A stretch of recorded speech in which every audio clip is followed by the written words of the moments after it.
It's Dr. Tennant's Verbal Highs. Let's start the show with Lewis Tennant. Here we go. The guests and interviews that you're looking for with creators, innovators, and so much more. For all episodes and further info, verbalhighs.com is the place to go. I don't write poetry for poets. I write for people that picked up their first book at 25 and now dream in Technicolor. I write for women who quote Aesop Rock and like to fuck into oblivion. I write for my parents, hoping these words will make up for their son being a 30-year-old kitchen hand. I write for academics so my syntax can bitch slap preconceptions of their smug faces like a free verse diss track. I write for dead legends. My better work is flowers on the graves of my heroes. I write for every teacher who treated me like a retard. Now applause and admiration is my A+ average. I write for Auckland City, the alcoholic mother who inspires me with extremes of love and abuse. I write for minimum wage space monkeys to distract them from their suicide instincts. I write for children not yet born, markers of madness past. I write for you, the hypothetical audience constantly nagging me like drunken lovers. I write for the voice in my head that screams over television and gossip. I write for my ex-lovers in the hope that I can whitewash my past. I write for my dreams, setting them free like Ritalin babies in a candy store. I write for angels, snapshots of the homeland while they rest worn wings. I write for simians sick of scraping sidewalks of septic knuckles. I write for the beasts that keep nightmares jumping. I write for my friends documenting their acts of survival. I write for my shadow drunk on the fumes of my death wish. I write for drunks and addicts. I write for buoyancy. I write for redemption. I write for ego. I write for pussy. I write for myself. I write for all of the above, but I do not write poetry for poets.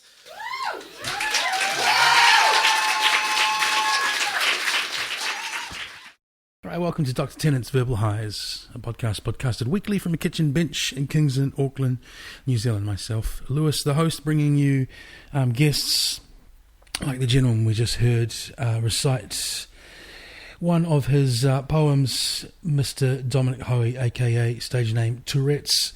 I've been a fan since I came back to Auckland, to New Zealand, 2007, 2008. And as I talked to him about in the podcast, I was kind of a little uninspired by what I saw around me creatively, but it could have been my headspace at the time.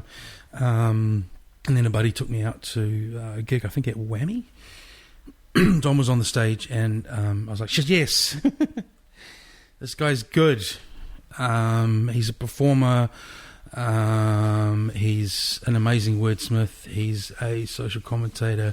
He's an agitator. He's just one out of the box, talented individual, and all those other things I just laid forth about the man. We talk about his development over the past few years. He calls himself sometimes rapper and poet now.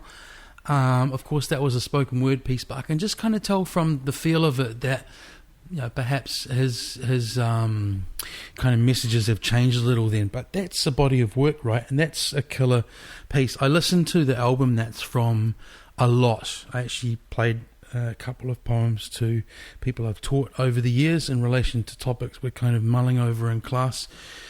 I think it was called Talent. We Don't Need No Stinking Talent. I should probably check these things before I come on. But if you go to Tourettes at Bandcamp, you'll find Dom's albums, and there's a mixture of music joints and pure spoken word joints. And that one's a pure spoken word album. I really like every single poem on that. So I'll leave you, I don't want to talk too much about what we chat about. Otherwise, what's the point in continuing on after this, right? But politics do come up, and I never set out for this to be a podcast, heavily weighing in on that topic. I don't consider myself a commentator to be able to publicly commentate, perhaps to the level of depth and knowledge and understanding and nuance that a number of my friends could. But the topic keeps coming up, and of course it was going to come up this week because a huge theme of Dom's work is how current kind of political and power and social systems operate such that certain people are kind of fucked around, to put no finer point on it. And so things come up in the podcast, such lofty topics as Marxism, neoliberalism, and capitalism. If you're letting out a wee Homer, no. Fare ye well, my friends, fare ye well. I just want to clarify a few things around those topics, because I don't bring people on. I've said it's a conversation, not an interview, and I've also said I'm not interested in kind of interrogating people about their beliefs. And a lot of Dom's beliefs, his core sort of concerns and outlook are very similar to mine, but we probably differ in a little bit of nuance throughout the podcast. So I sort of went away and thought about that, and I was like, well, I'm kind of, as well as putting guests on the record, I'm putting myself on the record as well. So it's sort of nice to sort of say where I sit as well. The left-wing, right-wing thing keeps coming up on the podcast. I'm pretty sure y'all know where I sit on that, but I'm even getting sick now of that, because it's become so factioned in terms of, well, you're that and I'm this. So, we can't tiptoe around the treetops. We can't do stuff together, man. If we're talking, if something like Marxism comes up, which Dom says he's a fervent advocate of that system, hopefully one day existing, and I do believe that, part of Marx's thing was that one day topple capitalism.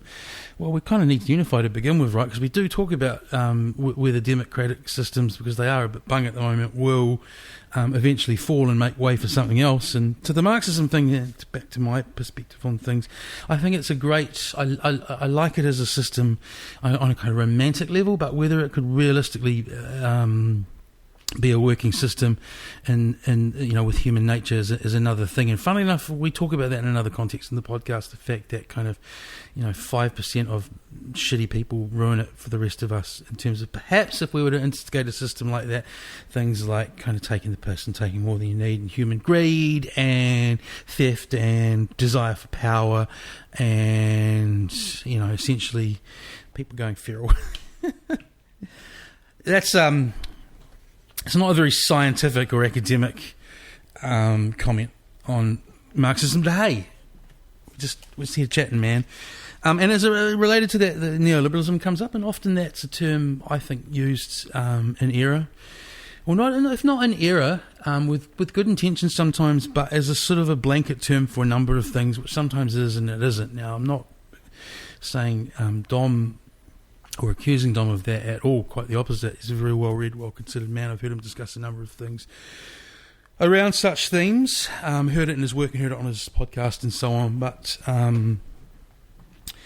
where was I going with that? Oh, yes, because it kind of obviously totally relates to this notion of capitalism as well. So where perhaps a pure Marxist, someone like Dom perhaps suggested he would be an advocate of the complete destruction of the capitalist system. There are aspects of capitalism that I'm okay with. I'm not anti-capitalism, but speaking to the neoliberal buzz, that system and that style of economic management and that what would you call it? What was it originally? It was an academic idea brought to governments in the Western world throughout the early 80s. That side of it, the whole net result of neoliberal policies being instigated, that's capitalism gone too far. So not a fan of that. Not a fan of what it's doing to our societal structure, not a fan of what it's doing to our poorest, not a fan of what it's often doing to our environment. I'm not a fan of how economic policy and economic ways of measuring things often take precedent over other measures. Hello, Bhutan, who have a happiness index rather than a GDP and so on and so forth. I also think, often people say, the whole 80s Labour government thing, the whole neolib thing, bad, full stop. Well, I'm just old enough to remember that kind of weird, almost Soviet-era New Zealand we lived in under Muldoon, and, it's nice having a bit of choice. But yeah, it went too far. And, a number of commentators will say that who are far more qualified to commentate than I am such as Jeffrey Palmer, just a really interesting interview on RNZ, which you can check, a video interview, sort of like, Roger went too far. Please like and share, get in touch with that good stuff. I'm on Verbal Highs on the Twitter, Verbal Highs podcast on the Facebook, verbalhighs.com on the internet, Verbal Highs on the iTunes. Like, subscribe, comment. Thank you. See you next week. 21st, by the way. The podcast turned 21 today. Yay! This is Dr. Tannen's Verbal Highs. You seen one of these before? Yeah. Check. Yeah, 1, 2. 1, 2. Hello. Hi. So recap on that. We're just talking about how not to be an arsehole and its unfortunate demise, which I think is due mainly to Todd moving away and gapping it. Yeah, but also I think it did its dash. I mean, we did 52 episodes. Did you do 52? Yeah, and so that was kind of like, oh well. So is that like one a week? So you committed to a year? Pretty much. It went on for a bit longer because we had, sort of breaks and I went overseas. But, yeah, I learned a lot. I mean, if you listen to the first one and you listen to the last one, the fucking development and just my skills as an interviewer, it was pretty dramatic.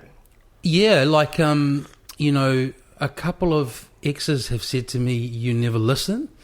And actually, it's ironic to start with because I remember them saying that, so obviously I was listening. But my point being with the podcast is, even in just... Actually, you're here for... this is the podcast 21st. Thanks. Awesome. Yeah, it's episode 21. But same thing, even in 20 or 21, I'm like, in the first few, I was kind of like trying to get on in there. And yeah, I'm learning the to and fro thing a bit better, right? Yeah. Yeah. So you're thinking about launching another one? Yeah, I've got a couple of different ideas, but sort of pretty rough at the moment. But a spin-off, are potentially interested in hosting one, and then I've got this other one. I bought one of those digital recorders. Yeah. Little what are they called? Zoom or something? Yeah. So I was thinking about maybe doing one because I'm always touring and traveling around and just talking to people and. I thought it could be quite cool to do one where you sort of talk to people that you're really close with and then talk about your relationship with them, and I thought that could be quite nice, I thought about one like that. I was actually more like when I was thinking about kind of TV show ideas that kind of tie in with like new media, and I was thinking it'd be out of it to do a show like where you went round and visited all your Facebook friends, like whether or not they were friends or not, that kind of awkward thing of the person that you kind of knew, the girl from primary school that added you even though you talked twice when you were in standard 3. Anyway, yeah. Oh, that's a great idea. And I reckon that one will be like, because I don't know how you guys did how not to be an arsehole, but what I try to do is it's kind of warts and all. So unless you do something today like fall off the chair or I completely lose my train of thought, that's probably the only time I'll kind of edit bits out. With How Not to Be an Arsehole, we did it like if someone sort of said something which would be very damaging to them, but they didn't realise, do you know what I mean? No, that as well. I jest, that's the main thing, yeah. So we had one guy and he just said something that he was just clumsy with his language, he's not a feminist or whatever, and so he said some stuff that I knew would really damage him, and we had to talk about it, but then it's like, rather than put all that in, I was just like, we might as well just take it out, because, he didn't get the fucking how serious what he had said was. Yeah. And 2,000 listens or whatever is you don't a lot throw of someone under the bus. And obviously, if someone is just like a straight out misogynist or straight out racist, then let them hang themselves. But hey, thanks for coming in you're like, hey, thanks for coming in and volunteering your time. Yeah. We're just going to ruin your we're just going to make you a social pariah from here on in. Okay.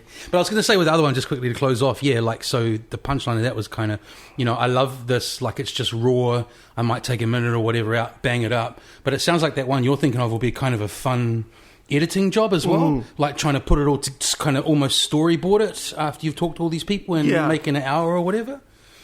Hey, anyway, welcome. I better this is the obligatory call of honour for your achievements. My guest is a poet, by his own admission, now sometimes rapper, which we'll get to at some point. What do you call a description word before the... no, hang on. What's sometimes and sometimes rapper? I don't know verbs and nouns. That's a adjective sometimes. Sometimes a rapper. Yeah. Yeah. Anyway, we'll get to the use of that new adjective later on. Musician, podcaster, teacher, youth mentor for young people kind of struggling with the regular education system, kind of getting their heads around new ways to do things and approach things. And a writer, which is quite poignant at the moment because you have just recently finished your first novel, Iceland, and you're also soon to launch, speaking of teaching and so on, mentoring, a series of writing workshops in Wellington and Auckland. So I've been doing the ones in Auckland for about a year. Welcome, Dominic. Tourettes. Thank you. So I've been doing the ones in Auckland for about a year. I've done 6 of them. I'm running the 6th one at the moment. And then I'm going to do my first one in Wellington, which will be cool. Yeah. Poetry, writing in general? Just creative writing in general, because I feel like the main... so what we do is we go over the fundamentals of creative writing. So like good work practice, good editing technique, good structure, figurative language. And I think that those skills are applicable across the board. Do you know what I mean? So like for myself, it's like, obviously I started out as a rapper who wrote poetry, but then I've, written a novel and I've done screenplays, and it's sort of like there's nuances to each genre or each discipline, but generally it's kind of the same thing. Yeah. So kind of like the basic fundamental kind of structure or building block, not structure, but the building blocks and the disciplines are the same, but it's kind of where you go with each of them. Yeah. A 2-sentence poem compared to a novel. How long did it take to do the novel, man? It took 5 years, but a lot of that was because of... So I kind of gave up at one point because it got rejected so many times, and then it got accepted, and then there was a lot of... The publisher just took forever. And so really I think it could have been done in 3. Yeah. But yeah, it's quite crazy because I'm such a different writer than I was 5 years ago, so it's quite weird having this thing, which is sort of like it's like a time capsule in a way. Can you feel the change through that time? Oh no, I've definitely gone through and made sure. Yeah. I mean, so like obviously I've done lots of changes as I've developed and learned things, but there's the plot and the overall structure is pretty, so you can't really change the overall feel of it without just ripping the whole thing apart. Yeah. So, but yeah, it's exciting, man. But that's crazy. So for a man who has been, a kind of crafter of words since, from what I kind of read when I had a look, at least intermediate in age, if not earlier.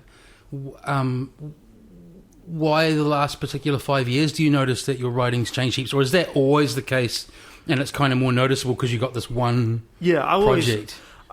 For better or for worse, sometimes I think it's maybe a bad thing. I generally, once I master something like a technique or a certain style, I throw it away. Yeah. So it's always changing, and because of that, sometimes you kind of regress as well, because you go off on these weird tangents. You're like, you're like, especially when I listen to old songs, and I'm like, oh, I should probably do that again because that was really clever, Yeah, I suppose it's a mix of like, I should do that again. Oh, I'm glad I stopped doing that. Yeah. Yeah, definitely. But the burning it down thing, man, I think that's probably just to keep creativity going, right? Like if you kind of settle on... I mean, some people I'm sure settle on the same kind of shtick and do it to eternity and whatever the field. But to me, that's just constantly seeing where you can kind of go with things, surely. We'll get back to the novel later, but I base these around... You're sort of coming on up your background and stuff, and I know like you've talked about it a bit before because it's a theme of your work. But hey, let's go again. Growing up, man, like family, Auckland. Talk a little bit about your youth. So I guess like you said, I talk about it a lot. But I grew up in Grey Lynn. Yeah, we were pretty poor. I was dyslexic, so I had a shit time at school, a lot of bullying, a lot of violence with the teachers. And so, yeah, school was a pretty shitty time until I got to Western Springs, and then I sort of started to meet, I guess, more like-minded people and stuff. Yeah. And got into punk rock, started rapping. It just sort of, I guess, found myself, for want of a better word. And then I went to Metropolitan College. For the listeners that don't know, that's an alternative school. We didn't have to go to school. The students could vote on what they wanted the money to be spent on, and so that was really incredible because that, like... Is that still around? Nah, it got closed down because it's a pretty crazy idea. But it was incredible for me because it meant that I was able to focus on my writing and making music. And then when I left school, I'd already been kind of doing it for a couple of years when most people were just starting, really. Yeah. Do you know what I mean? Yeah. So we used the school funds to put on shows and to do poetry nights and stuff. So you kind of had that head start. And a lot of like really successful artists like Askew and Deos and Misery and stuff all came from there. And Oh, really? Six Al and... Because I'm not an Aucklander, but I do know, some of that narrative of different schools. I talked a bit about it with Slave, like the difference between, I likened Western Springs. That's where he went, eh? Yeah, I think so. I'm pretty sure it's Western Springs, I think not he went to Selwyn. Selwyn. Oh, it was Selwyn. Yeah. But we're talking about how those two schools are kind of similar to... Yeah, they were at the time. Well, I went to Welly High, and kind of Welly High and Onslow, if you don't know, are a similar buzz in Wellington. If you don't kind of fit into that throw a ball round kind of as the main thing. But I was going to say, like... So if you're at Western Springs, I mean that was pretty sort of progressive at the time. Why didn't you just stick on with things there? How'd the other school come up? It was kind of progressive, but at the same time there was like this weird thing where because I was white, I think the teachers thought that I was, even though I dressed like shit, that I was wealthy. And so you'd kind of, because there were a lot of like kind of wealthy, spoiled kids there, and so I got kind of treated like them. And then, like, really rebelled against that. And then also, like, I don't know, like, I guess I felt like I knew that what I wanted to do even then. Like, I knew I wanted to be a writer, but I was really dyslexic. And so it was just I was really frustrated. And so I guess I kind of did a lot of dumb shit, like throwing chairs around and just not turning up and smoking weed at school. And just, so basically it got to the point where they were like, look, we just don't really want you here, which is actually really illegal, I realise now. But they were like, if you come back, we're going to make your life hell. And so me and a whole bunch of other friends. So like an unofficial expulsion, like a hey, they didn't really hey buddy, come over here. We didn't have anything to expel us for. Yeah. We just kind of like we just kind of don't like your vibe. We got nothing to pin on you. Yeah, and I think that I think it's a much better school now, but I think at the time it wasn't academically. It wasn't a very great school. I mean, I didn't fucking learn anything. I literally did not learn how to use a comma until I taught myself. Like, my early 20s, because I was like, I better learn how to do this. You know what I mean? So if you read a sentence from you, even though you wanted to be a writer all that time, would be like... Yeah, I don't know any of that shit. Well, because I was writing poetry, so I was using line breaks instead. Yeah. But yeah, so went to Metro and then started rapping all the time. And because what are you? You're like, you'd be a 76 or 77, baby, or around 77, my age. 77, yeah. So we've got similar memories of the school system and stuff. I mean, it was, I think you could still legally hit someone till I was about third form. Yeah, no, I think. there's a lot of violence. And schools have changed, right? Yeah, I mean, that's crazy to think about, because I think about when I see 8-year-olds now and I think about the fact that our teachers used to beat the living shit out of us at their age, and it's just crazy, man. Really beat the living shit, though? Yeah. Really? Like, fuck yeah. Like an inquiry that never happened style. Kick you in the head, throw you against the wall, whoa, drag you around by your hair. Yeah, it was full on. Far out. I don't want to go too far down that route, but yeah, I'm kind of sorry to hear that, bro. No, it's all right. I mean, it's like I say, it sounds like some education department inquiry that never happened. I talk about it in my work all the time now, but I think because it was a really low, this is Greyland Primary, and it was a really low decile school, no one cared, you know what I mean? And sometimes I actually got a poem about it where one time this kid, I won't say his name, but he got the shit beaten out of him, he left, and he came back with his dad, and his dad beat the shit out of our teacher, and then the beating stopped for a little while then. But so just a lawless, even that you talk about the decile thing and the money thing and stuff like, bro, I've talked to people about just in general, sure there's that side of it's huge, but just New Zealand in general then, yeah, there was a bit more of a lawless kind of buzz like that. I always cracked up at, there was something I read of yours where you talked about, because when I was growing up, it was the random kind of rabid dog was a thing, right? Yeah, and there's some piece you wrote where you'd leave the house and go one way, the dog would leave the other house and go the other way. Then you kind of come back at the end of the day. There's something I really missed about the freedom of that time, but I totally relate at the same time to the kind of crazy... Well, the instability of it. Yeah. But at the same time, the whole helicopter parenting thing and so on now... that freaks me out too, you know what I mean? I don't think it needs to be... each extreme. Yeah. Do you know, like, I mean, I think that it could have been possible for them to put some money into the education system to them. You know what I mean? Like, why couldn't Greyland Primary have the funding it has now? Like, I mean, now it's one of the top primary schools in New Zealand. So, Is it? Right. Yeah.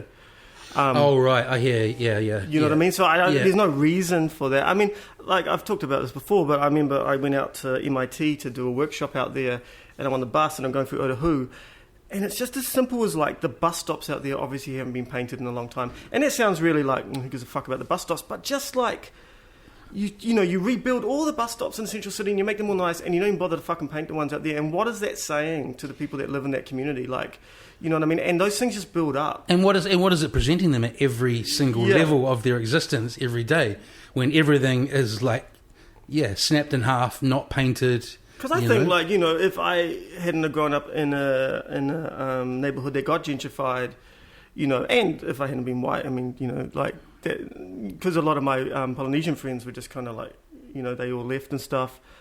I wouldn't be doing what I'm doing now. There's no fucking way. Like, there's no way that from my education and the way that people would just thought about the world. I mean, I didn't even know anyone that went overseas till I was 17, you know. So, like, the idea that you would be an artist, it was just, like, crazy, you know? Yeah. And you got me thinking, like, I don't even know, like, when I was a kid in Welly, whether there was such a divide as there is here now.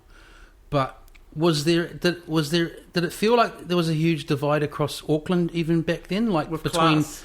Rich, poor, class areas sectioned off one of the other? Like, this is a question. I'm not saying to you this is the case. I don't know, because I'm not, like I say, I'm not born and bred Aucklander.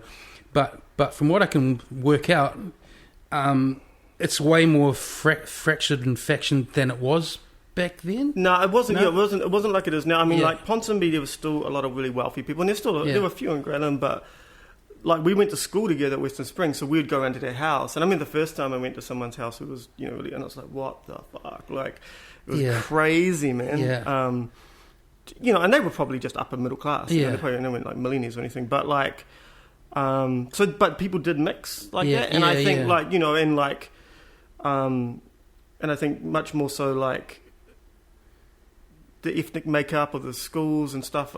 I mean, I don't know. I mean, I don't know what the schools are like now here, but you know. Well, I think that battle I think when they put those, like, there was no numbers for shit when I grew up for schools.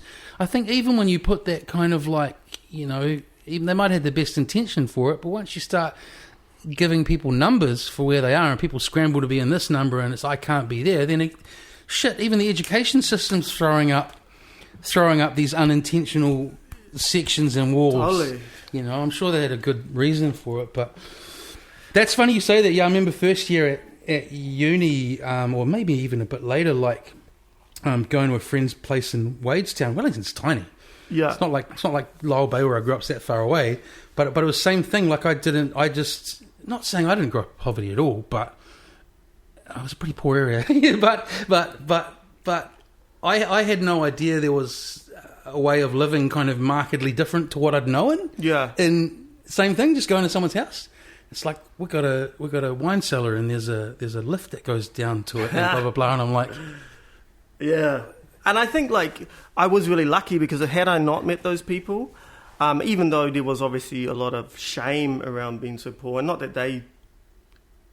from them, it was just from me, you know.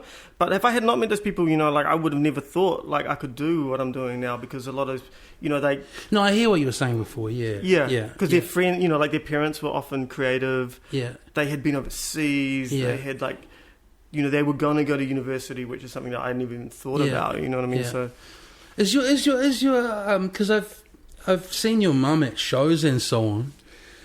Is your dad still around, Dom? Or I don't really know much about him. Yeah, so he was a late life academic. So at about 40, he started going to university. Yeah. And Holla. yeah, and so he became a PhD in sociology. Yeah, and then he's quit. He just couldn't. He's a very outspoken, very political person, and the politics of it kind of got to him, and he's like, fuck this, and quit. And now he's living in a caravan up north, which sounds grimmer than it is. Like, it's a really amazing bit of land. Yeah. But yeah, he's a pretty incredible man, and that's another reason why I'm doing what I'm doing, because it's... What was he doing when you were a kid then, to go from that to before academia? I was just on the dole. Yeah. He was a postie for a while. Artist as well? No, he's much more like, much more into like, like the academic world. Like, because even before he was an academic, like he hadn't been to university or anything, but he was really into reading academic texts and just sort of like both him and my mum really taught me like to question shit, so you'd be watching the news and they'd be like, that's bullshit, this is what's really going on, and like the Cold War was happening then, and it was really cool at school to be really pro-America, and they're like, fuck America, and so even in the low socioeconomic area, you guys were the curious, slightly eccentric family, if you put it that way. We were, but there were other families like that, because I think like like there had been that big Springbok movement. There had been like the sort of Rainbow Warrior thing had happened, and I think that galvanised a lot of the left. And this is pre-Rogernomics as well. Yeah. So I think this is sort of before the unions were totally broken, before beneficiaries were vilified like they are now. So I think there was still that sort of working class pride to an extent. Yeah. And it was a real community on our street, like... like everyone would sort of wander, because there was no fences, so everyone just wandered through each other's backyards. The dogs included. Yeah, fucking hounds. Like, I don't know, I'm really hesitant to, that whole, this generation had this and that, your generation's this and da-da-da-da-da, but we lived, I reflect on this, man, like we lived through an interesting period of time. We have lived through a really interesting period of change in New Zealand that I think, my students who are, let's say, 18 to 20 now, I'm sure they've seen some crazy shit happen in the world and so on since they've grown up, but I don't think they've lived through such an extreme period of change as we have in this country. Would you kind of... Well, I think that they have, but they probably were just born into it, so they maybe aren't aware that this sort of neoliberal sort of paradigm that we're existing in now, like how... Yeah, so they didn't live through it. Yeah, how historically recent it is. But, some of the most sort of outspoken activists I know are in that millennial age group, Yeah, that's what I mean. That's why I'm hesitant to kind of go... Well, I just think every generation... the generation before is like, they're just lazy, useless bastards. And then that generation that wasn't what I was saying. Yeah, no, I'm not saying you were, but you know what I mean? Yeah. And I think that's so counterproductive because, I had not an argument, but a conversation with someone recently because they're like, fucking baby boomers, blah, blah, blah. And I was like, man, my dad is fucking... was an activist, and he's always done the right thing sort of politically. Now he's living in a caravan up north, and my mum doesn't, she sort of owns a tiny little property. Yeah. They're doing all right. They're not, but at the same time, they're not fucking owning multiple houses in Grey Lynn and it's extorting. No, you're right, and you're right, and I think that's people pinning the exactly what you were talking about before, an economic theory, born in the US and that travelled here, that made its way fiercely into policy really quickly in the early 80s, and that a bunch of that generation have extorted to the hilt. You're right. It's like pinning that small bunch's actions on a whole generation is kind of shitty. Always fuckwits. That's what I just said to you. That's just what I said to you. And there's always kind people. Yeah, there is throughout history. That's and it's right. just, that's something not at the extreme of lizard people, obviously, and absolute nonsense. But the more I've kind of seen and heard and read in the last few years, the more I've realised that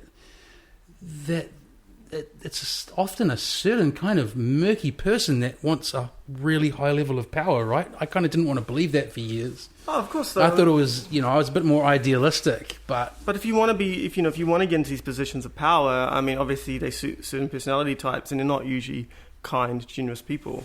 And you got to have this is a metaphor. It could be literal as well. I think you got a body count behind you. I can't say I've got a body count behind me. No. Maybe that's why things take me longer than those people.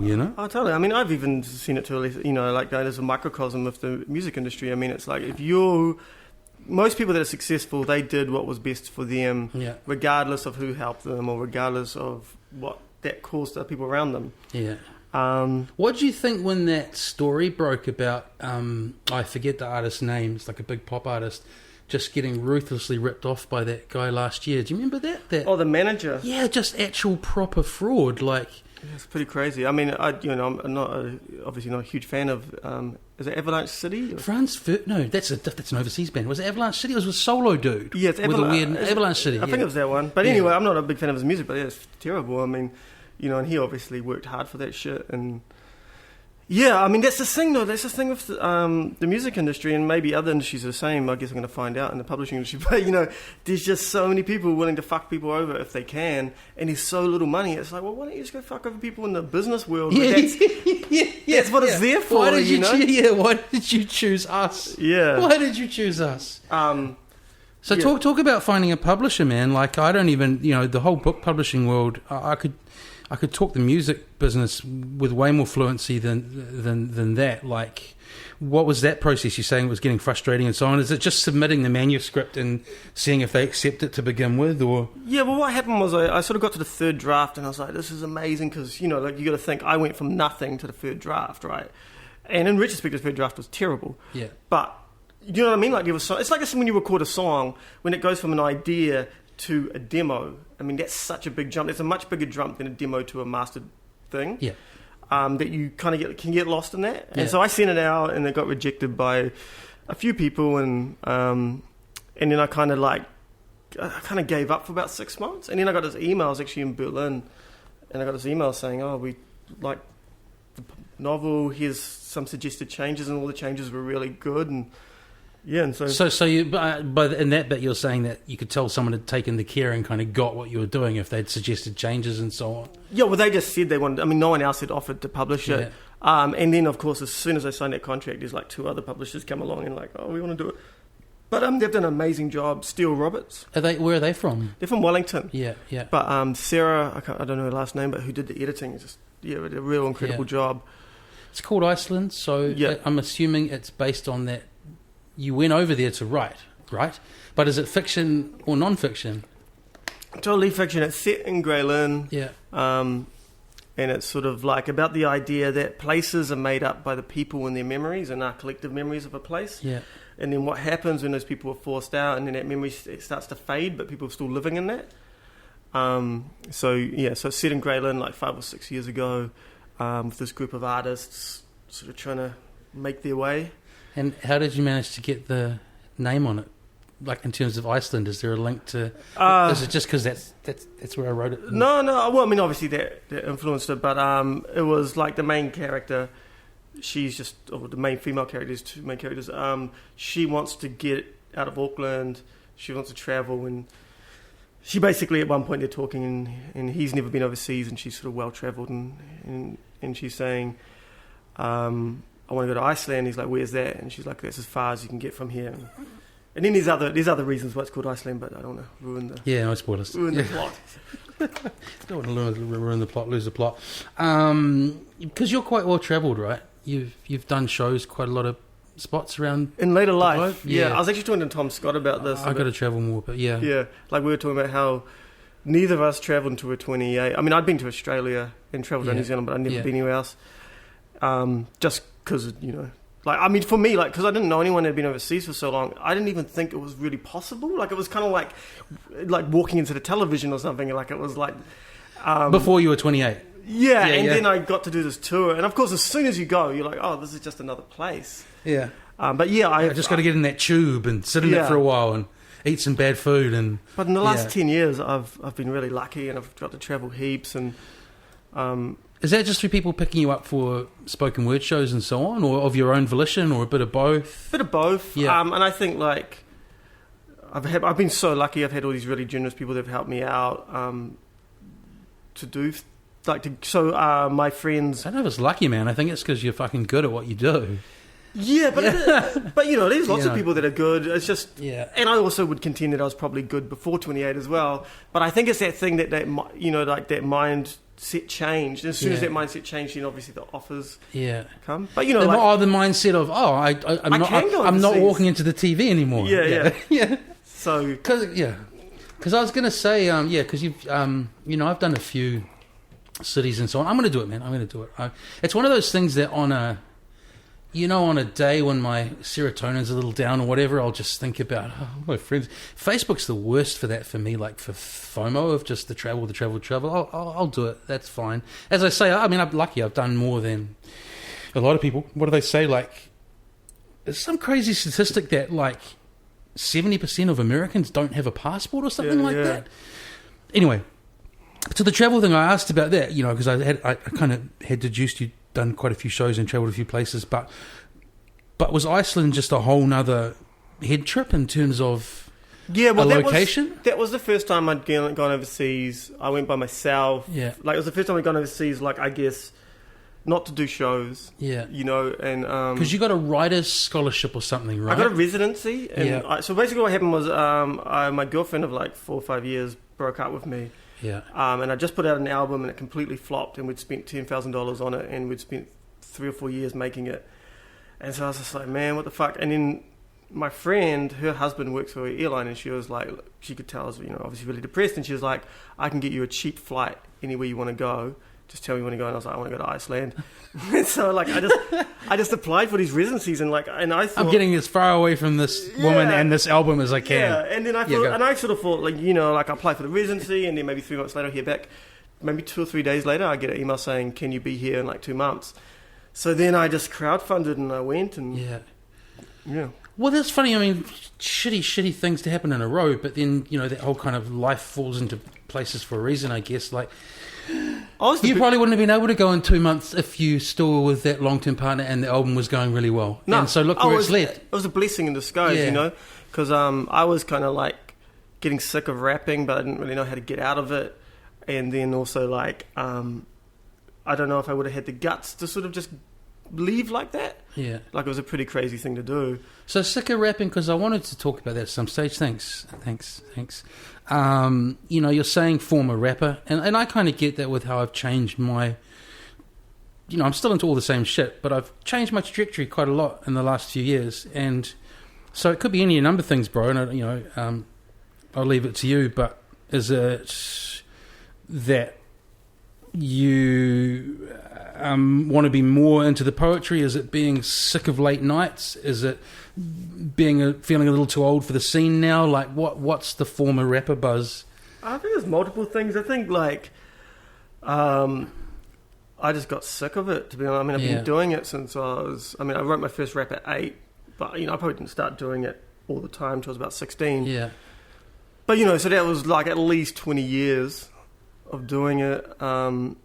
And I just got to the point where I could see that it wasn't going to go any further than it had. You know what I mean? Yeah. I think that album that we did, Tiger Belly, that no one bought, I mean, that was sort of like...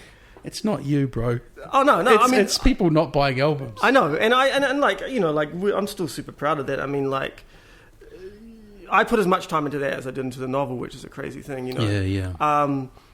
But anyway, so that, I don't know, I just sort of felt like this has run down its dash, and getting older. I mean, like, I was 34, and I was just kind of like...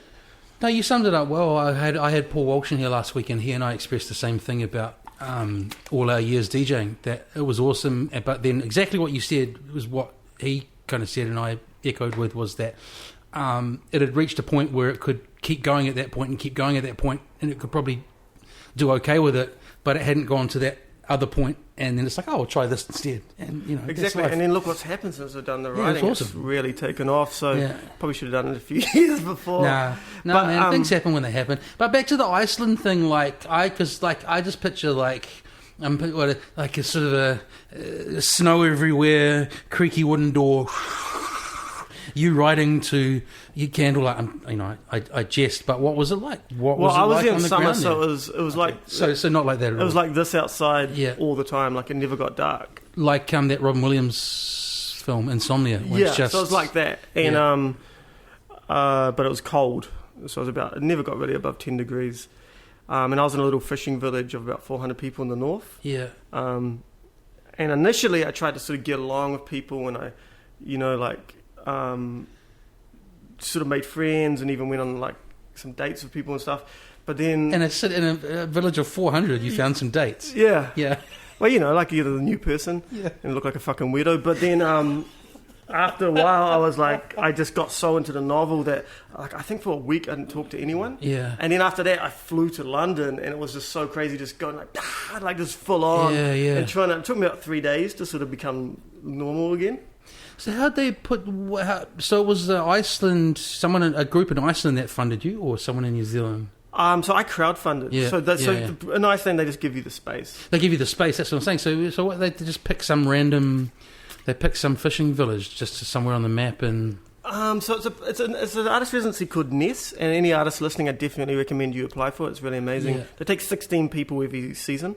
And there's an old fish processing plant, and they turned it into a studio, and then they've brought houses around the village. So I think there's about 4 different houses. Oh, so it wasn't just you in residence there? No, there's other artists there. Oh, that's cool. Where were they from? A lot from America. Yeah. But there's an Irish guy. There was some people from... I always get all the Scandinavian countries mixed up, but I think maybe Norway. So it's not a case of better living through chemistry, but you've got this odd 24/7 sunlight thing. Like, how does that? When do you sleep? Do all your patterns go all... Well, years of unemployment trained me well. I was all right, but... What does that mean? You just sleep when you sleep? Well, because I just, I've probably been on the dole as much as I've worked, But don't say like that, because you've been working when you've been on the dole. You just haven't had a job. Yeah. But what I mean, though, is that I was like going to bed at daylight and sleeping all day or whatever, because... I personally write better at night, and sometimes you get inspired, and then next thing the sun's coming up. So it was okay for me, but I think some of the other artists went crazy. One woman went home early. One person put tinfoil over the windows, and someone went home early. Yeah, she couldn't handle it. Yeah, right. But I didn't give a fuck, and I was drinking a lot at that point, so just drink till you fall asleep and wake up and do something else. Yeah. Halcyon days. By the way. Wee story about my connection to you and your work, and since I've seen you then, because you've seen me at a few shows, you've always kind of bumped each other on the street.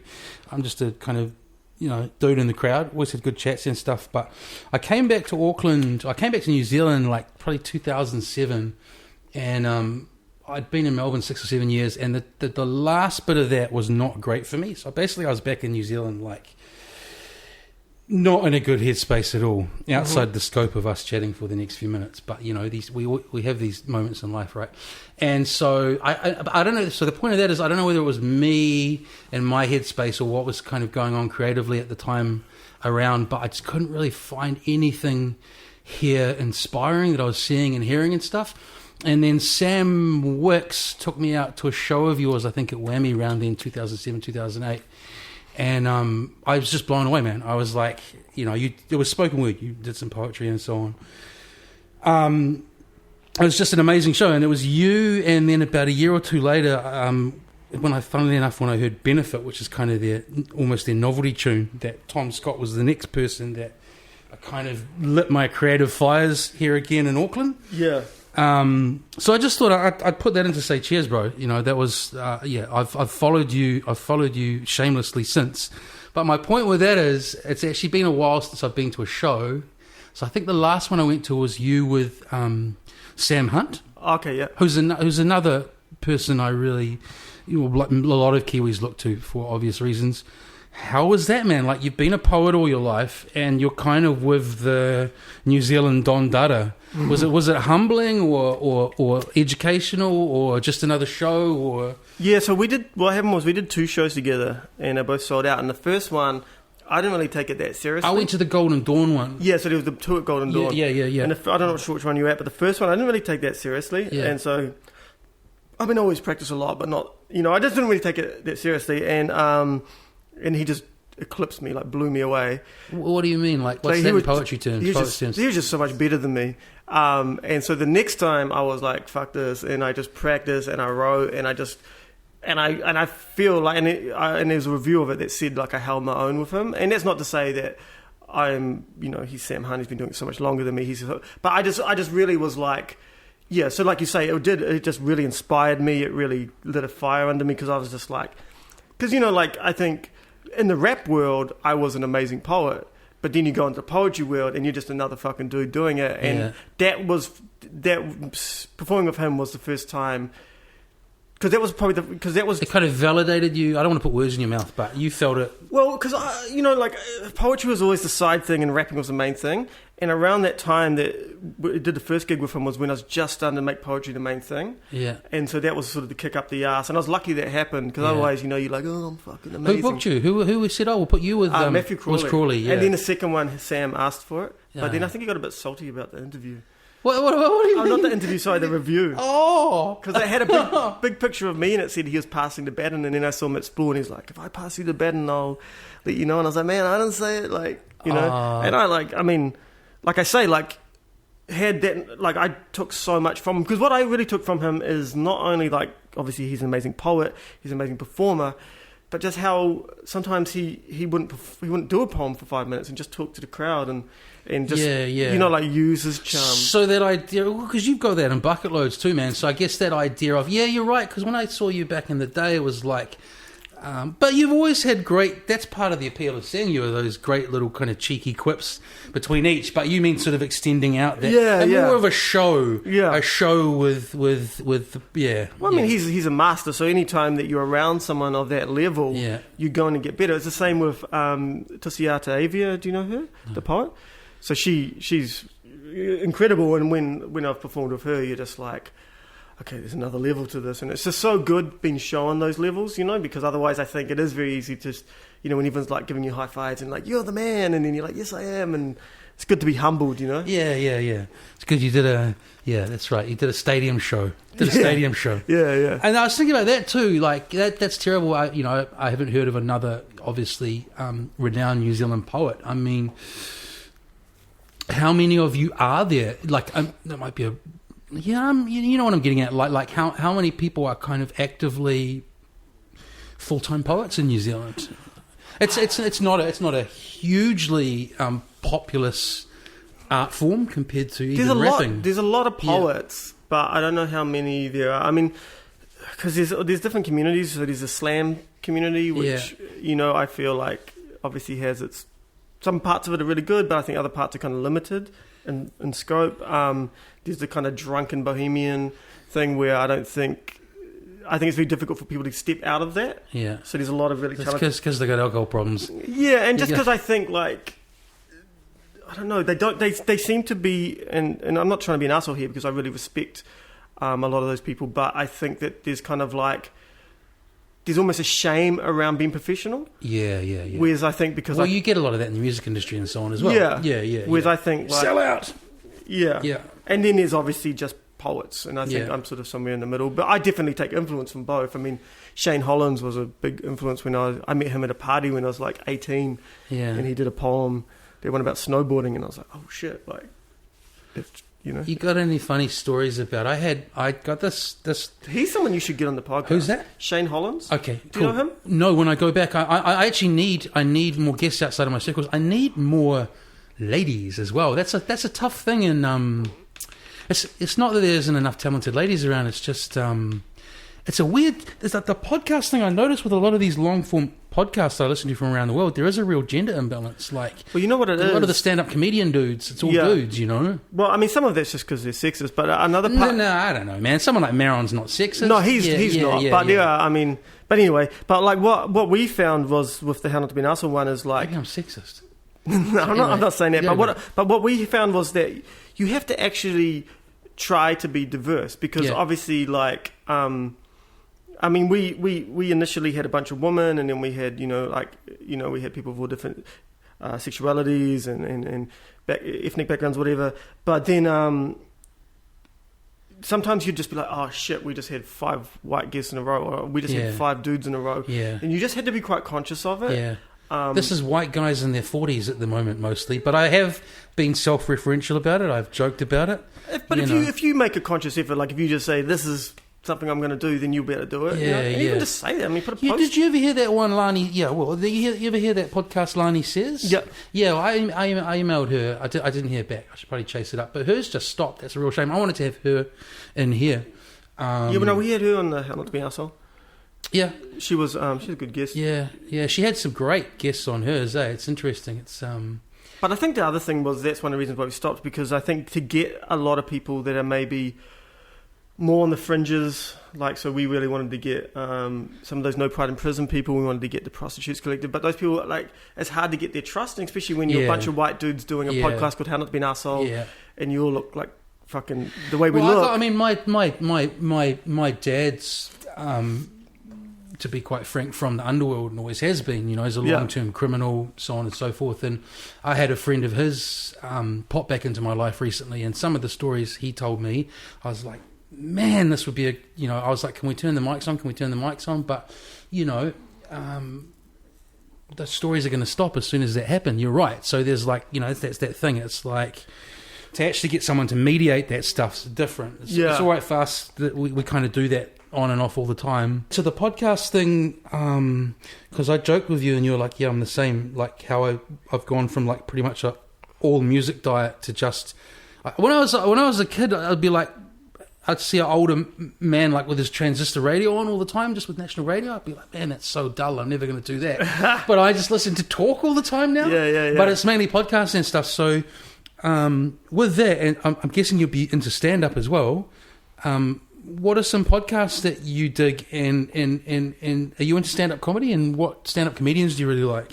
Yeah, I really like stand-up. I mean, I don't really like a lot because I find that most of them are just kind of, especially American ones. Like, I watched that new Dave Chappelle and that new Louis C.K. Yeah, well, I'd like to hear your thoughts on those. They seem quite dystopian compared to some of their older work. I felt like they're both incredibly talented, but it's like Dave Chappelle like seemed like to be more conservative and all that sort of weird, like, you know, like sort of when he's talking about gay people or whatever, and just kind of like, can never just say like we're on the same fucking page, you know, like it's always got to be like that sort of us and them kind of thing.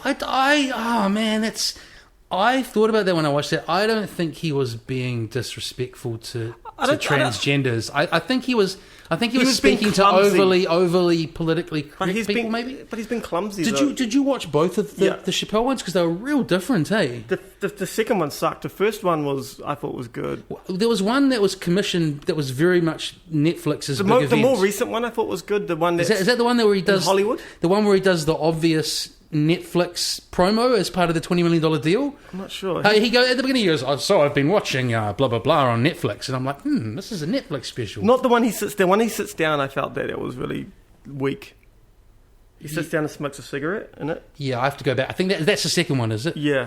But oh look, man. I mean, he's obviously a genius, but I just think it's like, I felt like when he first came out, and maybe this was me projecting on him, I felt like he was quite progressive, and I felt like he had kind of interesting politics. And then this one, it just kind of felt like, the same stance that like Eddie Murphy had, you know what I mean? Yeah, I know what you mean. That's you know, And it's like, and I just sort of thought, that's a shame, because I think like, I mean, he's the same age as us, you know, and so there's no reason why he needs to be left behind. No, politically. Yeah. But then it's funny you say that with the Eddie Murphy thing, because I mentioned the money thing, like, and I'm not saying he's gone as far as kind of fat suits and Dr. Dolittle and that kind of thing, but you know, that's a cool $20 million he just made. So maybe it is very easy to get sucked into that. I mean, that's a lot of. But I don't think he's. I mean, I'm sure he had creative control. Yeah. You know, like, you're not. Well, he gave 2 Netflix shout-outs. Yeah, but you're not going to sign Dave Chappelle and be like, "Now you have to do this." After he walked away, you have to do 2 Netflix shout-outs. Yeah, but whatever. I mean, I don't think that he walked away from $40 million on his show, so I can't believe that he's going to. No, that's right. Yeah, you know, and I mean, he'd make enough money to fucking live very comfortably just from his show fees, let alone. Yeah, so I think summing up what you said, that you think he's lost that kind of a bit more kind of acerbic, observational, but maybe political thing, and he's going a bit more. Those stupid like which there's stupid sex jokes, and it's just kind of like, I mean, it's just boring, you know. You know who I really like is Stuart. That was what I asked you, is who you like. Yeah, I really like Stuart Lee. Yep. I find him, he's super inspiring. Who do you like for their kind of their pace and their feel, as someone who obviously is someone about how the words kind of pop off and how you deliver them? Yeah, he's someone for sure. And then I was listening to this woman. Sorry, I kind of put you on the spot. That's okay. I try to remember her name. The Scottish woman. Oh, she's quite young. She's really funny. Young Scottish woman. I'm sure we can find that with the Google. I listened to a podcast called Comedian's Comedian. Yeah. And then Thank you. And then I just go through that, and I'll remember that when I listen to the interview, and if I like the interview, then I'll go listen to their stand-up. And it's really interesting though how often sometimes there's like when they talk about their stand-up, it's like, wow, that's brilliant. Yeah. And I learn things from it. But then totally, that's what I love about them. You watch the stand-up though, and it's not even that good, and you're just like, well, that that's happened a few times. What's that guy? Rogan, who a lot of people just don't like because he's too much of a bro. I actually quite like a lot of his podcasts. He can be a douche, but hey, it's raw conversation. But yeah, his comedy, dude, is just, it's frat boy.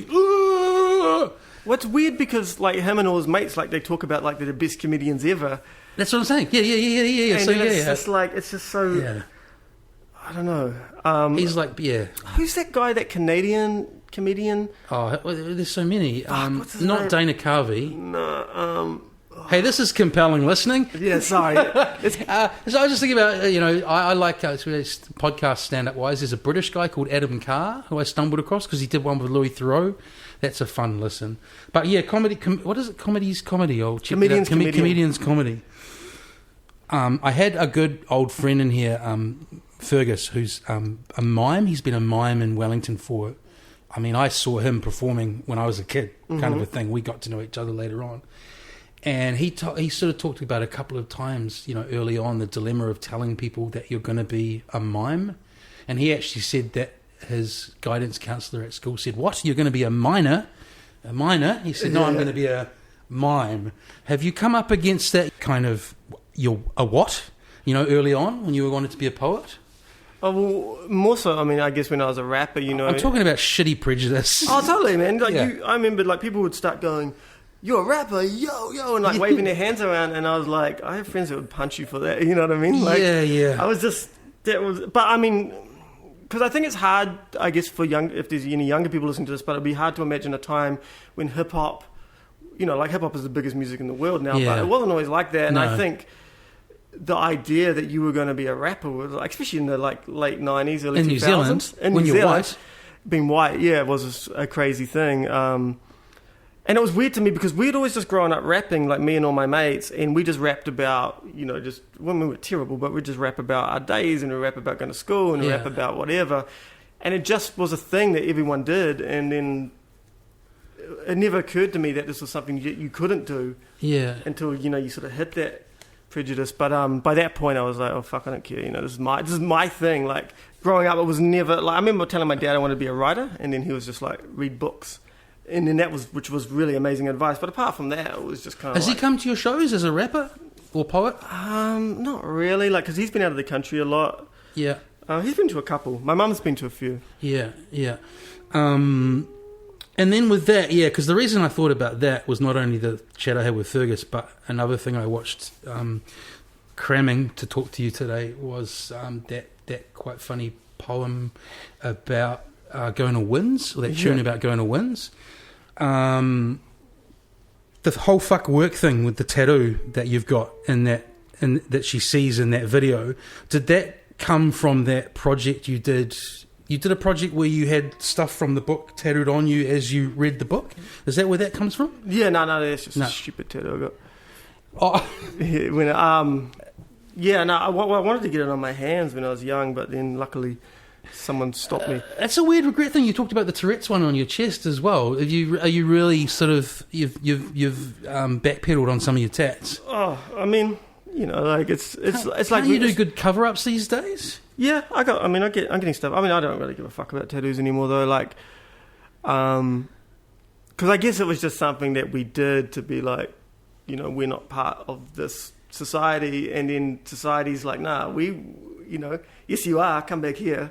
You mean everyone else getting them? Yeah, like you see cops with full sleeve and shit now. Yeah. Well, like back to my old man, the different world to you. That's right. I grew up with a whole lot of blue people around me, but it was jail blue. So that's probably why I've kind of refrained on that thing. So to that show, you were releasing the book, and you had a live tattooing session. Was that a few years ago? How many words did you get up? That was recently. Recently. So initially the idea was to get the whole book tattooed on me, But then we kind of realised it would take fucking Ran forever. out of space. Yeah, so then, but what happened was Josh Solomon, who did the illustrations in my book, Yeah. or our book, as we mutually did it, he tattooed one of the drawings from the book on me while I read the book in a window for Art Week last year. Yeah. It was really cool. We're actually I think we're going to do something similar with the novel. Where are they? It's just on my leg. How many words? It's just a picture. A picture. And it says Josh loves Dom. Oh, that's lovely. Another thing that you've chatted about recently, obviously because it's a fucking hassle, understandably, is your kind of health and so on. How's that, man? Are you in better shape than you were a few years ago? Yeah, definitely. I wouldn't be here right now. Like, not dead, but I wouldn't physically be able to come and do this unless someone drove me here. Like, because I couldn't really walk, and even going in a car was so painful that I kind of avoided it. You know. Well, have you talked too much about this to want to talk about it again? No. When did it sort of all? You just got out of bed one day, how many years ago, and we're like, "Fuck, what's going on?" Well, I mean, in retrospect, I probably had. So what I have is a disease called ankylosing spondylitis, which is I thought I'd let you do that. Yeah, I know. It took me about 3 months to learn how to say it, but it's basically a form of arthritis. It's an autoimmune disease, can affect your organs, fucks with your memory. But I've had chest pains my whole life, and I've gone to the doctor, and it's like my chest hurts, and they've tested my heart and everything, and they said there's nothing wrong with you. But in retrospect, that's what it was. But it didn't really get bad until about 2011. It started getting quite bad, and then by the end of 2012, I couldn't walk really, and so and I lost all this weight, like I was like a skeleton. And I was in Melbourne. I had to come home and just convalesce basically in my mate's bedroom. Yeah. My mate, he owns a house and he had a spare room. And so what are we dealing with here? Like the way you talk about it, is it like something you were born with, or is it genetic? Is it genetic? But it's like turned on by something. But they don't know. I mean, it could have been drugs. It could have been trauma. It could have been malnutrition when I was young. But you have anyone else in your family have it? Have you been able to trace it back? Not really. I mean, potentially maybe my dad has it because he's quite stiff, but it's not like he's not as bad as me. Yeah. But it can just come on as well. And so then did you go, because I'd imagine it's, it's not a common name. It's not a commonly known condition. Did you go through a long period of frustration of trying to be diagnosed, maybe coupled with people? Yeah, it's about 6 months or maybe a year.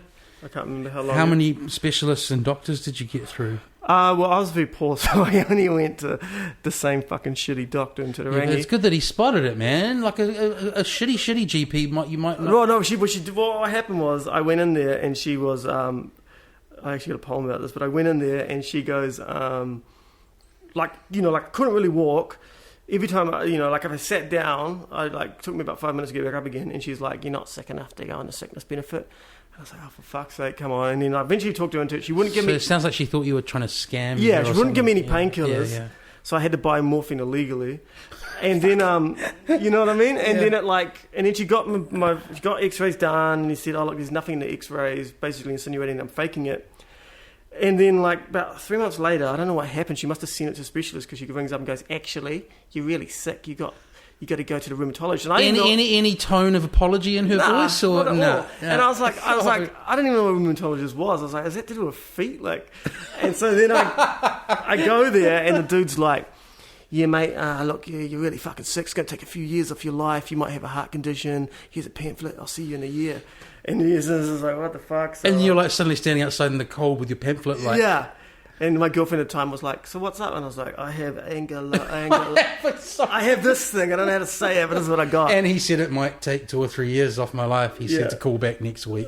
Yeah. So then I just started researching it and finding out a lot, and I think that's been really proactive. And so, what's the upshot, man? Are you? Is it a lifetime of kind of taking meds every day, or is there things you can do to arrest it, or so have you changed stuff in your life? Yeah, I've changed my life a lot. I mean, I don't really drink anymore. I don't really do drugs anymore, apart from smoking weed. And I take lots of turmeric and holistic medicines. Do yoga. Do a lot of calisthenics, so a lot of push-ups and sit-ups and stuff. So again, not something you'd kind of go, "Hey, we'll have this come along because it's going to make me change things," but it's kind of, maybe it's good that maybe change totally. I mean, stuff. I wouldn't be doing what I'm doing now. I wouldn't have met my partner, who is amazing. I probably wouldn't have just everything that's happening now, I know happened because of that. Because I probably would have just kept on trying to rap and just kept on taking drugs. And not that I was taking a lot of drugs, but you know what I mean. Just that Yeah, you're taking enough drugs to make it worth mentioning taking drugs. Yeah, just that lifestyle, which is still appealing occasionally when you going to when the right act comes to town. Yeah, and you go to a bar and you know everyone there and everyone's having a drink and why don't we do a line, and then suddenly it's 4 a.m. and it's like, and there's a camaraderie in that, and you know what I mean, and I think that's absolutely, yeah. And there's a ritual to it, and there's something, that's right. I know what you're saying. There's something you would mourn because that's been a part of your life if it just completely disappeared. Yeah, I hear that. And because it's based around creativity, it wasn't like, like I know a lot of people that do drugs and they're just sitting in a fucking room with the curtains closed. Whereas we were playing shows and we were traveling and we were. You're preaching to the choir, man. Yeah. It's all good. Yeah, I'm more just for your listeners. I don't think I'm some kind of fucking meth addict or something. Yeah. So look, and then I play devil's advocate with myself again. It's welcome change in your life, but at the same time, are you still dealing with a lot of kind of frustrating stuff like pain that you didn't have before? And I'm always in pain, but I mean, I feel like I'm. Oh, dude, that's pretty full on. I'm always in pain. I don't know. I just feel quite accepting of it now. Yeah. The main thing I really miss is running. I used to run a lot, and I can't run anymore. Yeah. So that's the main thing that really bums me out. And then obviously, it's hard. I think my partner finds it quite hard because, ultimately, most probably the drugs will kill me. The drugs you're taking to arrest it. Yeah. So it's sort of like having to, and it might not happen for 20 or 30 years, but I guess just sort of having that, and because I think she finds it so depressing to read about it, she probably thinks it's worse than it is. Do you know what I mean? Yes. Whereas I'm like, just read this thing, and she's like, yeah. I got this other pamphlet, Okay. Won't dwell on this too much longer, but I've had a relative go through the health system with similar stories that you paraphrased with the care of the doctor and the specialist. Same thing. Partners researched a lot of it and but that's actually not the point I was going to. The point I was going to, just to round it off, is how many of you are there in New Zealand? Is it like something that's you're 1 in 1,000 or? I think more. I think there was 6 million in the world. Wow, but so I it's pretty. I actually know quite a few people. That's boutique, bro. I wonder if it's because I talk about it that people. But you did say that you get emails from people with Tourettes, so yeah. But I mean, I actually have this. I don't have Tourettes, but weirdly, one of my best friends has it, and then another good friend just got diagnosed, and then. Hang on a second. What was in the walls at your primary school? Is there something? I think it might be a lot of it. Potentially, I don't know about these guys how they grew up, but I think a lot of it could be to do with bad nutrition. Yeah. You spoke about that a few times. Do you mean that just like in your late teens and early 20s, you just didn't eat? Even before that, we usually had pretty healthy dinners, but then, we just had sandwiches and Wheat Bix and just, people didn't understand nutrition the way they do now. Yeah, it's interesting. And then a series of those flats you wrote about in the spin-off, Yeah, I mean, that didn't help, I'm sure. And so how does it change? This is a stock question, but I think it's really worthy of asking. Last thing on that is, how's it kind of change your perspective on everything, man? It makes you think about death a lot. Yeah. And kind of, I guess, accepting that. It's made me grow up a lot, I think. Because being an artist is very easy just to sort of be, whether it's self-destructive or narcissistic or all those things, but saying, well, I'm doing art, so it's okay. Whereas I think that sort of makes that, I don't know, just shows that for what it is. Yeah. But I don't know, I think it's mostly been positive, Speaking of positivity, it's a curious combo. It's a great combo of just your persona and your kind of vibe, and then your kind of critique, I guess, of systems and so on around you. And are you an optimist or a pessimist? I think I'm an optimist. Yeah, I would have guessed that. I think, I really believe that human beings are essentially, good, empathetic creatures, and I think that, it's like capitalism reinforces the worst parts of our personalities, but still generally most people will help you if you need help, and I found that so much with my condition. Yeah. I fucking came back, I couldn't work, people bringing me food, coming and visiting me, my mate gave me a room to live in, just stuff like that, whereas it's like... When the chips are down. Yeah. Yeah. And then what about with the city, bro? Like, we were talking earlier, like, you were talking about the changing of Greyland, the divide in Auckland now and stuff.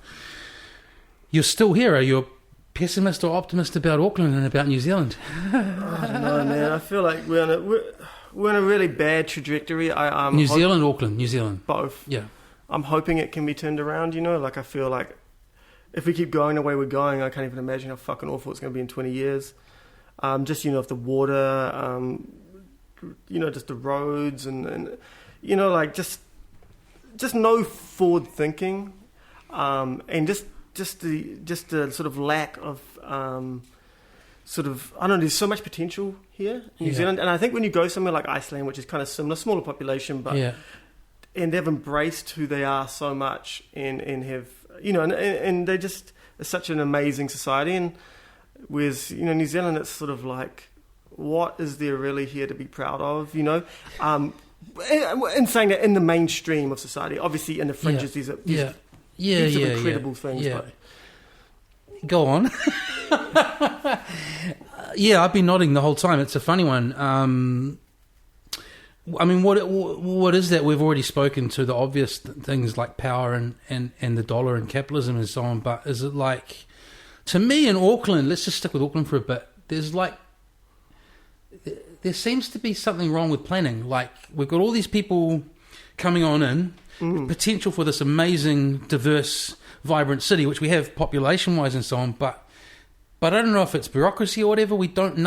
Things aren't moving or adapting fast enough. It seems like we kind of hold on to this old New Zealand. I'm thinking both kind of infrastructure and, what do you call it, like culture and stuff-wise. Do you sort of get what I'm getting at? Like, it's a sort of weird mix of progress on the ground or whatever sometimes, but things not moving like they do in other cities. Like, I live living in Melbourne. When you first moved to Melbourne, and even just getting around and stuff, you're like what's going on back home? But there's no reason, I think, why some of the positive parts of gentrification couldn't happen to a community without destroying it. You know what I mean? Yeah. So why you couldn't have, like good infrastructure? Why you couldn't have places to eat, which aren't just like fast food and stuff, come along, and all those things, whilst not forcing out the inhabitants of that community. But, it's just the housing thing is just insane. Like, we got given notice on our house, and it's like, what the fuck are we going to do? Because I don't want to live in Newland, and I don't want to live in Albany, so it's sort of like, well, where can I afford to live? And well, when you first got in here, you're like, how long you been here? And I'm like, well, I'm so comfortable here. This is the longest I've been anywhere since I left home. I left home sometime in the 90s, and when you said, ours is the same, and we've got to go, I'm like, fuck having to do that right now. I could just imagine that it's probably going to be like this for the rest of my life, potentially. Yeah. Well, places like England are just, that whole, what do you call it, the aristocracy? I don't know what you call it, but that ruling class that have always owned everything. Yeah. Maybe we just do fall into that mentality of, I'm going to rent all my life. And which would be fine if we had renters' rights. Do you know what I mean? Like how they have. What are they, bro? How does that work in the UK compared to here? I don't really know. I'm not sure about the UK, but I know. Well, in general. In Berlin, it's like the renter has as much right as the owner. Yeah. And they can't just kick you out. Yeah. And like people stay in flats for like 20, 30 years, raise their kids in there, knock down walls, paint them, sublet them out to other people. Yeah, I hear you. Whereas here it's more like a... And there's rent caps. You can't charge past a certain amount. So how's the looking going, bro? What's on the market? I haven't actually looked yet. I've been to it's like, oh, fuck. Is it just going to be you and your girlfriend? I'm not sure. We're trying to decide what to do. But So, another thing you said that spoke to me, because, again, when I joked about when my serotonin's down and I think about travel and so on, somewhere I read today you were like, most of my friends are overseas. Yeah. Yeah. Hello. Yeah. So why, have you thought about moving overseas permanently or? Yeah. Well, before I got sick, I was thinking about moving to Berlin. Yeah. But now with my condition, it just makes it too much of a headache. I flip this around. I've had some great days in Auckland and getting out and around. I don't want this to be doomy gloomy. I don't want to get like some stigma on me in this podcast about being down where I live. But I mean, New Zealand does have some great things, right? Oh, I think like the talent in this country, and especially in Auckland, is insane. Like and I didn't realize that too. I went traveling. Like I just thought there was this many talented people everywhere. But it's crazy. Like I just a lot of my favorite artists in whatever discipline are from this country. We've got another 10 minutes. What's happening with... So you've got... Just talk a little bit about the book launch and what's happening with that on the ground, just in terms of people who want to... Are you doing something public along with it, or is it just the book's going to hit the shelves? Like, what's the process from here on in? Now you've got a publisher is probably the best thing to ask. So I guess we're just getting all the press ready at the moment, and then we're going to start getting all the press copies out and doing all that interviews and stuff, and then we're going to do a launch. I think on K Road somewhere. So we're going to do a big launch, and then later in the year I'm going to do a big tour of New Zealand and sort of bring the book with me and read from the book as well as do poems. Yeah. Oh, that's cool. But I'm not sure. I mean, it depends how much it gets picked up. I mean, obviously, if it gets this sort of momentum, who knows what's going to happen? Oh, this is the beauty of a podcast. Completely non-sequential. I just realised what I wanted to ask at the tail end of the critiquing Auckland and New Zealand thing. Have you seen that latest Adam Curtis doco, Hypernormalisation? Is that what it's called? Yeah. That whole democracy is broken thing fascinated me, man. Because how do I relate that to what you were talking about? Yeah. So just someone else's perspective on if all this stuff's going on, and a number of the things we're spoken to in this podcast, like how do you change? Asking you, putting this all on your shoulders. How do we change this decades old system? And I probably don't just mean democracy. I mean the whole New Zealand's what do you call it, a capitalist democracy now. Do you think that people can break that or change that? Yeah, I do, and I think short term, I think what we need to do is people need to take responsibility for their actions. I see so many, and I'm not, I've been guilty of this before, but I just think it's much more important to do something than to say it. You know what I mean? And that sounds really fucking obvious, but I think which he says in the doco, and is a very strong narrative. But it's so easy. I think I see people on Twitter on both the left and the right attacking people for what they're doing, but then they don't do anything. You know what I mean? And I think I think strengthening communities. I think looking out for one another. I think not taking the money. So when fucking Nike or Burger King or whatever come knocking and they want to co-opt your art or whatever, you just say no. I don't. Because you've been offered a cola check, right? Or something similar. We got offered a Coca-Cola tour. Yeah. I was actually just thinking about that today. And then also we got offered to write a rap for Burger King. So all up, it would have been tens of thousands of dollars. And, it wasn't hard for me to turn down. I think my rap partner at the time was a bit bummed, you know what I mean? Because we were broke. We were basically... Yeah. Good on you, though. But the thing is, obviously if someone came along for $1 million, then you got to be okay. But, if someone's offering you an amount of money, which... the way I thought about it was, if in 5 years, has this going to have changed my life? No. Is it going to have impeded my creativity? Yes. So it's not worth it, It's nice to know you have a price. What's that? It's nice to know you have a price. Yeah. Well, come on, $1 million? Yeah. Well, I guess it's I hear you. No, yeah. But I know. Who was it? Some activist was talking about. Sometimes you do get enough money where you can actually change your world with that money. Yes. Not the world, but your yeah. world. Then it's kind of then it becomes selfish not to take their money and not to put it back into your community. Yeah, for sure. But back to what we were speaking to, do you think that, because I heard this in another podcast as well as thinking about it with Hypernormalisation, I had this week where I watched and listened to these three completely different people talk overall about completely different things, but they all linked up in terms of their critique of the democratic system. Mm-hmm. Do you think that actual system where it's at now could almost be completely toppled over and changed into something else? Yeah, I think. I mean, like, I can't remember who said it, but it's like, change seems impossible until it happens, and then it seems inevitable. I'm paraphrasing there, but I think that it's just whether things change for the better or not. Is the issue. But yeah, I mean, things are definitely going to change. I mean, if you see like how much everything's falling to pieces and the holes in the system. I mean, even since the GFC, how people talk about the capitalist system in the mainstream media now, they never did that. They never admitted that it was a system. It was just the way things are. So I think that in itself, and even like, I don't like the term identity politics because I feel like it's sort of like used by the right, and same with political correctness, it's used to sort of undermine basically fighting for basic human rights for people, fighting for dignity. But I think that a lot of those politics are things that in the 90s were on the fringes of society, which you read about in little photocopied zines and you talked about at punk shows of anarchists, are now in the mainstream. You know what I mean? And so that can only be a good thing.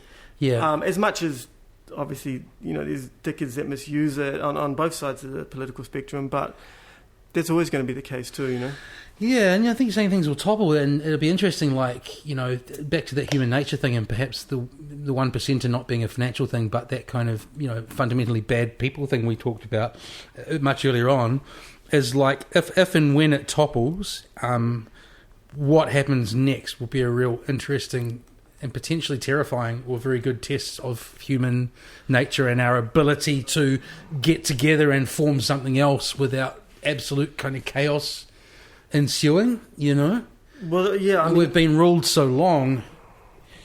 Yeah, well, I'm not necessarily saying I believe, I'm not saying I'm necessarily a Marxist, but I do sort of lean towards some of his philosophies. But I think that, he is saying that it's really important to have like an educated, to educate the proletarian or educate the masses or poor people, because when that time comes, you need them to have an understanding of the system, you know what I mean? Because otherwise you're going to end up with things like people voting for Trump or people voting, I don't know, Brexit is a bit more complicated, but like people just basically voting against their interests and not understanding that they're doing that. Because they've been marketed to vote against their interests, and essentially. It's because they've just been abandoned by the system. And and it's very easy to sort of, when you have nothing, to sort of to fall into hate, because you're like, well, fuck these people. Did Adam Curtis refer to leaders now as cartoon villains or something, didn't he? I'm not sure. Did you notice, like, I noticed just a few minutes ago, I noticed, I just thought of the futility of all the people I saw on Facebook kind of, John Key's a dick, that sort of thing. The cartoon villain and that, like you say, that bunch of people kind of yelling into binary on the internet. Nothing happens afterwards. But I think there's nothing wrong with that as long as it's coupled with action. That's what I mean. Like, I think it's that's exactly what I'm saying. Venting is important, and I think it's good to have your community of like-minded people. But then you need to take it to the streets, or you need to do petitions, or you need to go and support people that are affected negatively by these policies. It was odd seeing you on the cafe. It was great. I just watched some footage today. I was like, is that the cafe? The cafe? Yeah. They just hit me up, and it was cool. It's good, man. Yeah, more exposure. Hey, it's been an absolute pleasure. And like I say, I've sort of been a fan since I came back to Auckland. It was inspiring to be inspired by someone. Oh, thanks, man. At that point. If I find a piece of your work to put on the end of this podcast, what have you got a particular piece of spoken word or something that? Just whatever, like whatever you feel is maybe the new New Zealand. Cool. Okay, I'll do that. Good luck with the book launch, and thanks for coming on in, man. Thank you.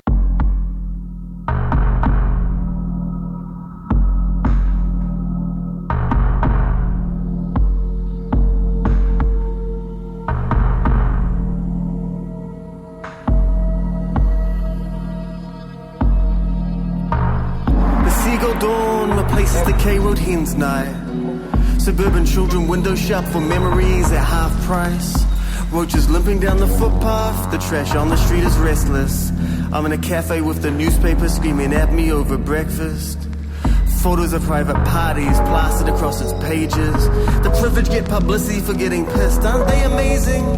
Meanwhile, in the editorial, the unemployed get vilified and labeled lazy. The rich can be eccentric, while the poor are merely crazy.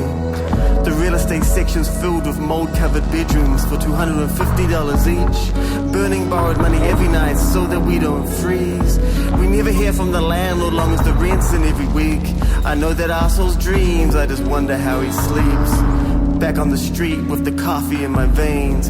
Cash rules everything around me, that's why the bus is always late. I know the graffiti is commissioned and the fights are worth winning. No one cares about your life, just what you do for a living. And I can't hide forever beneath St. Kevin's arcade. That asshole from Shoreline Street wants to level the place. Reckons he'll fix it up, but I suspect he has terrible taste. And all his money can't make up for his annoying and all the paint we spill, and all the shows we played for free. All of this was for you. All the shitty day jobs he worked that no one else would do. So we could follow our dreams at night like you told us to. All the songs we wrote, and all the paint we spilled, all the shows we played for free, all of this was for you. All the shitty day jobs we worked that no one else would do, so we could follow our dreams at night like you told us to. No millionaires at the food court, no politicians on the street, no socialites at the park, money makes everything cheap. No journalists at the protest, no businessmen on the bus, no entrepreneurs at the wings, there's only us.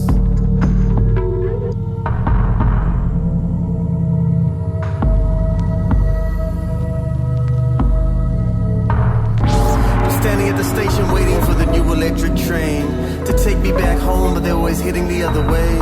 The new neighbors love the city, but it's lights out at 10. Now you can hear their televisions over the band. There's another apartment block every time I look up from my phone. And when the traffic dies, you can hear the city moan. And all I'm trying to do is buy some food and write some poems. And after each election, I feel a little more alone. The shopkeepers hose away the weekend every Monday, along with all those awful people sleeping in the doorways. Cause they don't fit into the New Zealand and never will. We changed the flag to a middle finger on $100 bill, and happily herald the heroes of Husking and Henry. Harbingers of hatred have never looked so friendly. Those bougie baby boomers blaming every little problem on millennials like a 25-year-old invented Rogernomics. And everything's sticky with their advertising magic. But not everyone's a fan of Bilbo Baggins or Peter Jackson. I hate the fucking All Blacks more than you can imagine. And the Air New Zealand safety videos make me wish the plane was crashing.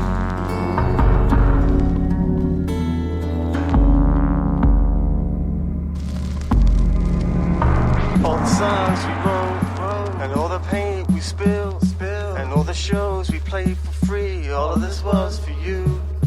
All the shitty day jobs he worked that no one else would do, so we could follow our dreams at night like you told us to.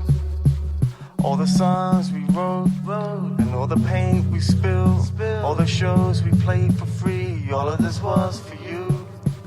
All the shitty day jobs we worked that no one else would do, so we could follow our dreams at night like you told us to. No millionaires at the food court, no politicians on the street, no socialites at the park, money makes everything cheap. No journalists at the protest, no businessmen on the bus, no entrepreneurs at the wings, there's only us.